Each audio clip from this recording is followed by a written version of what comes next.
Juste avant l'Assemblée du Conseil de la ville de Lac-Mégantic, hier, on faisait le bilan des dépenses faites depuis le début de la tragédie en 2013. Et là, on a fait un bilan des dépenses et on en parle justement avec la mairesse de Lac-Mégantic, Julie Morin. Madame Morin, bonjour. Bonjour André. Écoutez, Mme Morin, je regarde les dépenses, 129 millions de dollars. Ça, c'est depuis 2013. Moi, je vais vous poser des questions très simples que les gens, plusieurs personnes se posent, là. Bon, on a vu là, dans les dernières semaines, il y a eu une lettre que vous avez co-signée avec le député qui demandait, bon, ben, retourner l'argent, de demander aux avocats de ne pas prendre le redevance, là. Là, moi, je regarde les dépenses. Je veux que ce soit clair. 129 millions de dollars.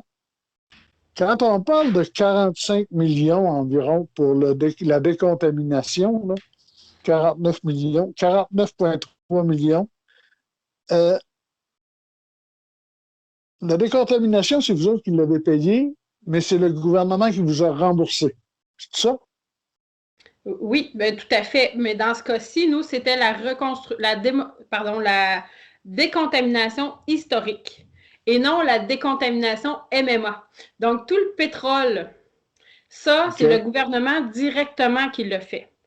Quand on parle de décontamination ici, nous, c'est les terrains qui ont dû être décontaminés avant de reconstruire, par exemple, les promenades de Papineau, le Musicafé, le Poulet frit. C'est des terrains, ça, qui avaient une contamination historique. Et ça, le ministère des Affaires municipales nous a autorisé à décontaminer avant de construire les bâtiments. Mais tout ce qui est la grosse décontamination en lien avec le pétrole, ça, c'est pas la ville qui l'a géré, C'est le gouvernement. c'est le gouvernement. OK. Maintenant, on parle de dépenses, 129 millions, les mesures d'urgence. Oui. Ça comprend quoi, ça? Est-ce que c'est l'avenue de Sûreté du Québec quand tu étais là ou c'est quoi? Oui, ben c'est entre autres, puis il y a eu ça, c'est vraiment la gestion du site après l'accident. Donc, il y a eu plusieurs, tu sais, il y avait la sécurité, entre autres, il y a eu de la gestion médiatique également, il y a eu de la décontamination rapidement, il y a eu de l'achat de matériel pour, en fait, réussir à gérer la Les, situation. Donc, c'est les vraiment, pompiers, les oui, pompiers étaient là-dedans, toutes, là.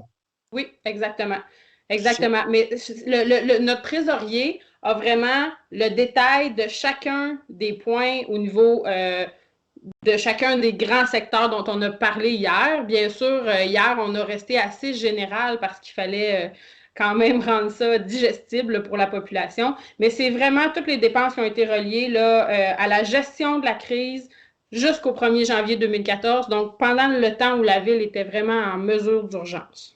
OK. Maintenant, on parle, j'ai compris hier, parce que j'ai écouté hier la séance, euh, on parle qu'il y a certaines sommes que le gouvernement n'a pas remboursées. C'est quoi ces sommes-là, puis pourquoi ils ne remboursent pas?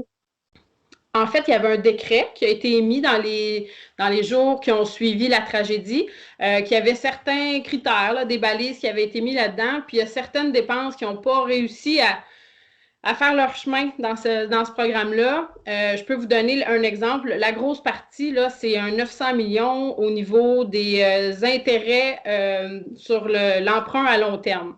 Donc, ce que ça veut dire, là, concrètement, c'est que la ville euh, devait faire les dépenses, donc devait payer les fournisseurs, puis ça pouvait prendre des mois avant que le gouvernement nous rembourse. Les premiers remboursements ont été seulement en 2018. Donc, en 2013 et 2018, là, c'est la ville qui a dû emprunter pour payer les fournisseurs. Ça, donc, il y a eu des frais d'intérêt qu'on a dû payer aussi sur nos emprunts. Sur le 9 millions, là. Sur le 129 millions. OK, le 129 millions. OK. Donc, ça a fait 900 000 d'intérêt. Et ça, ben, c'était pas inclus, c'était pas prévu que le gouvernement allait rembourser ces sommes-là à même le décret. Nous, on a négocié ça dans la dernière année, ça a fait partie des éléments qu'on a négociés parce qu'on disait, si ça n'était pas de la tragédie, les contribuables méganticois n'auraient pas eu à À assumer payer ces ça. sommes-là. Mais malgré ça, on n'a pas réussi à obtenir ça de la part du gouvernement. C'est ce genre de dépenses-là. Il y a eu aussi, je vous donne un autre exemple des salaires. Il y a eu certains salaires supplémentaires au niveau des employés. En fait, parce qu'il y avait un surcroît de travail. Bien ça, le gouvernement, ça n'a pas entré. Il nous payait des ressources dédiées pour nous aider. On l'a dit hier, il y a eu jusqu'à 29 personnes supplémentaires qui ont été ajoutées à l'équipe. Ça a été payé par le ministère. Mais vous comprendrez que nos employés réguliers ont eu des surcroîts de travail aussi suite à la tragédie. Notre directeur en environnement, par exemple, notre directeur de service au bâtiment, bien, les salaires supplémentaires qu'on a eu à les payer, ça, le gouvernement ne l'a pas remboursé. Donc, c'est ce genre d'éléments-là. Mais outre ça, il y a eu plusieurs autres négociations, puis on a eu des gains importants sur d'autres éléments-là. C'est pourtant pas parce qu'ils n'ont pas pigé dans le plat de bonbons qu'ils ne sont pas capables de vous rembourser. Maintenant, on parle de 8 millions ou 6 millions, là. Je m'excuse, j'ai perdu la feuille, qui vous reste pour des projets. Vous parlez dans le cadre des sommes qu'on a reçues du recours collectif? C'est ça. Il reste 6,5 millions. Oui. Des projets, quelle sorte de projets? Bien, en fait, il faut faire attention quand on dit projet. En fait, c'est que ce sont des sommes qui sont disponibles actuellement. Donc là, nous, ce qu'on est en train de faire, c'est de réfléchir justement à qu'est-ce qu'on peut faire avec ça. Ce n'est pas nécessairement de payer des projets. Ça pourrait être, par exemple, de rembourser de la dette plus rapidement. Ça pourrait être aussi de créer un programme spécifique qui générerait des intérêts puis qu'on pourrait, avec ça, faire un projet. Tu sais, on a une quinzaine d'éléments là, auxquels on pense qu'on pourrait faire. Là, ce qu'il faut faire, c'est réfléchir quels sont les impacts. Mais ce qu'on veut faire, ultimement, c'est que l'impact soit positif pour l'ensemble, le plus possible, l'ensemble de la communauté, là. Donc, on pourrait investir dans le parc industriel pour du développement économique. Donc, on a toute la liberté, en fait, de faire plusieurs choses. Parce que là, on peut mentionner tout de suite que la dette aujourd'hui est la même qu'il y avait en 2011 ou en 2012 avant 2011. La tragédie. Exactement. Ce qui veut dire que ça a quand même baissé depuis la tragédie. Là. Oui, bien tout à fait. Ça, c'était la bonne nouvelle hier. Ça reste quand même haut. Oui, donc c'est pour ça que nous, ultimement, ce qu'il faut s'assurer, c'est que ces sommes-là qui sont arrivées viennent nous aider à améliorer la situation financière de la ville. Donc, c'est ce qu'on veut que ça génère. Mais ce qu'il faut retenir, c'est que ce n'est pas la tragédie qui aura fait qu'on a ce niveau d'endettement-là aujourd'hui, parce qu'on est revenu aujourd'hui au même niveau d'endettement qu'en 2011. Toutefois, on sait que le niveau d'endettement de la municipalité de Lac-Mégantic est plus élevé que d'autres municipalités qu'on pourrait dire comparables. Donc, on veut essayer de voir, est-ce qu'on prend 1 million puis on l'affecte directement pour rembourser la dette, ou ultimement, on est mieux de faire des programmes qui vont favoriser la reconstruction ou la construction dans le parc industriel pour faire en sorte qu'il y ait plus de taxes qui soient générées. Fait qu'il faut voir avec nos conseillers financiers qu'est-ce qui va maximiser finalement l'impact pour le court puis le long terme, parce qu'on pourrait demain matin prendre le 6 millions puis faire quelque chose avec, mais ultimement, on aimerait que ce fonds-là, on trouve la façon de l'utiliser pour qu'il y ait aussi des impacts à long terme pour les générations futures. Bon, maintenant, le dossier est terminé dans ça.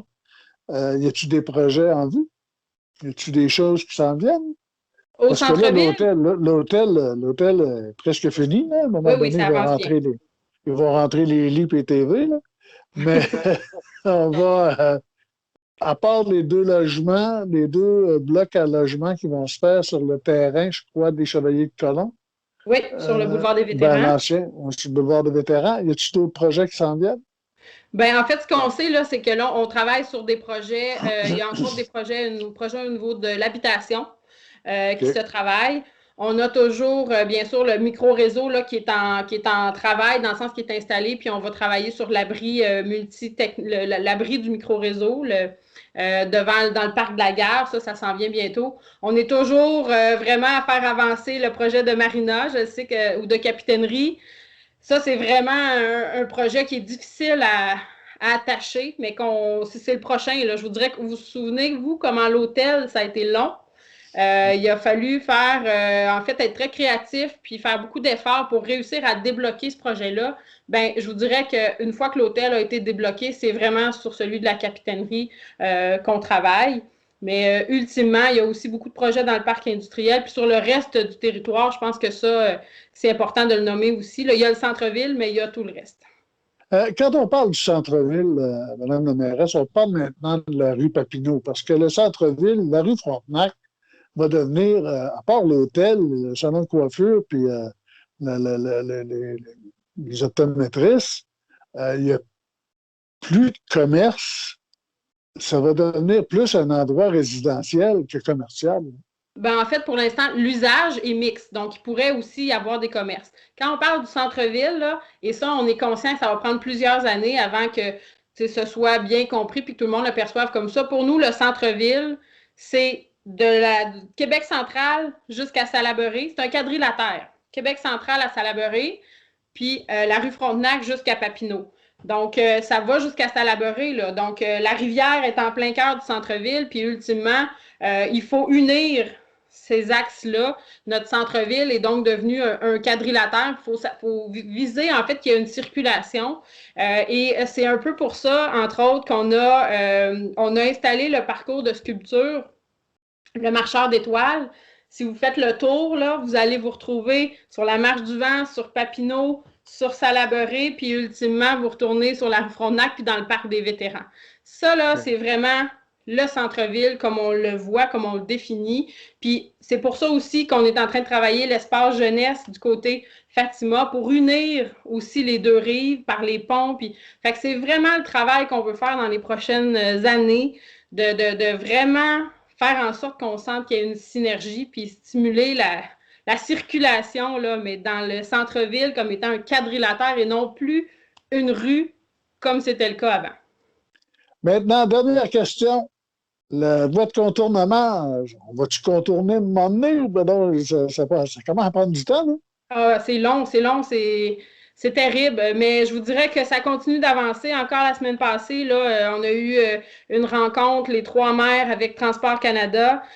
Donc, ça continue d'avancer à cette étape-ci. C'est vraiment la compagnie CP que vous savez qui a acheté tout le réseau. Ils sont devenus entièrement propriétaires en juin dernier de tout le tronçon. Donc, là, ils sont entrés dans le dossier, ils sont en train de faire la révision des plans et devis. Alors, on est à cette étape-là. Là. Mais je vous dirais que si vous dites que c'est long, je suis entièrement d'accord avec vous.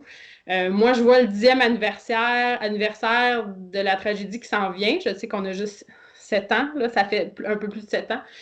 Mais quand même, je ne peux pas croire que 10 ans après, on n'aura pas encore ou on n'aura pas, ça ne sera pas terminé. Là. Mais Ben, écoutez, moi, je pense que, moi, travailler avec le fédéral, 10 ans, je trouve ça court, parce qu'habituellement, ils sont plus lents que ça. Euh, moi, Madame, je trouve ça très long. Madame la mairesse, je vous remercie beaucoup. Je vous souhaite Merci à une bonne vous. journée. Merci, André.